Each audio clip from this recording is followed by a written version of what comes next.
Hello, Katie Munn here from Munnday Musings. It's a beautiful Monday afternoon here in Portland, Maine. And today at Munnday Musings, I want to talk about the process of taking action in your life. So earlier today, I was talking to this young gentleman, and he knew that basically he wasn't getting enough sleep. He needed to make some changes in his life, and he knew exactly what was going on, but yet he hadn't taken the action to create the changes in his life that would make him feel better. And it got me thinking, this is a really common thing in all of our lives.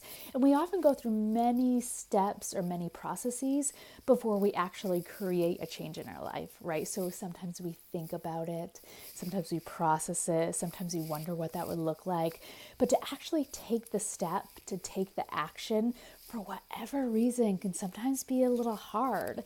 And today I wanted to talk about a little bit about that process and how to make it easier. So we all have those areas in our life that we want to enhance. So it could be, getting more exercise. It could be eating better. It could be meditating more or spending more time with your loved ones or your family. And these are things usually that we think about quite a bit. So you might think about like, I'd really love to get into shape, but you don't actually begin to go to the gym or start working out. Like, I'd really like to eat better, but you don't start cooking yourself that meal or buying healthier foods at the grocery store. I'd really love to spend some more time with my sweetheart, but you don't create the time and the space to actually meet your sweetheart, to, create more time with them. So it's just such a curious thing that often there are many ways that we want to enhance our life, right? All of these are things that we know will enhance our life, but we don't, for whatever reason, take the step to do them. And, within us, sometimes there's a lot of resistance. And I've noticed in my life, sometimes when there's resistance, it's an area that I've gotten comfortable in. Maybe I don't want to change. Maybe changing might be a little bit scary. And so it's like butting your head up against something. But in actuality, that resistance is often showing you an area that you need to work in. Right. So it got me thinking about my own personal life, and I want to save money to buy a house or buy land. And this has been a goal of mine for the last couple of years. And what happens, the pattern I get into, is I have a savings account, and, I'll see that, figure go up and up and up. And then I'll borrow from the savings account and be like, oh, I'm going to buy this new car, or I'm going to go on this vacation, or I'm going to do this or do that. And then the savings, right, dwindles. And so it's always this constant struggle of like, I'm trying to save for money, but then like, the money I save, it necessarily isn't going towards my goal. And I've been talking a lot about opening a savings account that's just for going towards that piece of land or for that house, but I just haven't done it.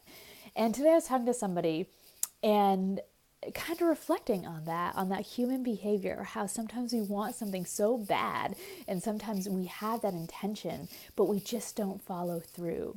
So today what I did is I went to my bank and, looked at the options, and I opened up a savings account, but basically I can't see the savings account. So when I log onto my online portal, I can't see, how much money is in there. And each week a certain amount gets transferred from my checking into my savings. And then on top of that, I can put money into that account. So I, can sort of deposit money here or there, but it's kind of like, for me, it needs to be out of sight, out of mind. And therefore, I won't have that temptation in my life. And so often when there's a resistance in our life, we can feel overwhelmed. We can feel like, I don't know how to take the first step. Like, how do I do this? And what I found is, especially like this afternoon, is I took that first step. And then once I did it, I was like, oh, that's super easy.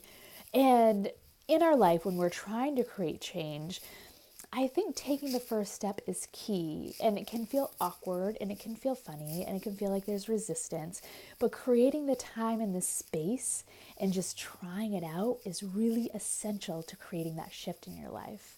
So if you're wanting to get more sleep, for example, and you're like, I only get 4 to 5 hours a night or 6 hours, maybe one night a week, going to bed and being like, all right, I'm going to get like a solid 8-9 hours of sleep, and just trying it out for one day a week. If you're trying to eat more healthy, maybe dedicate to yourself one day a week.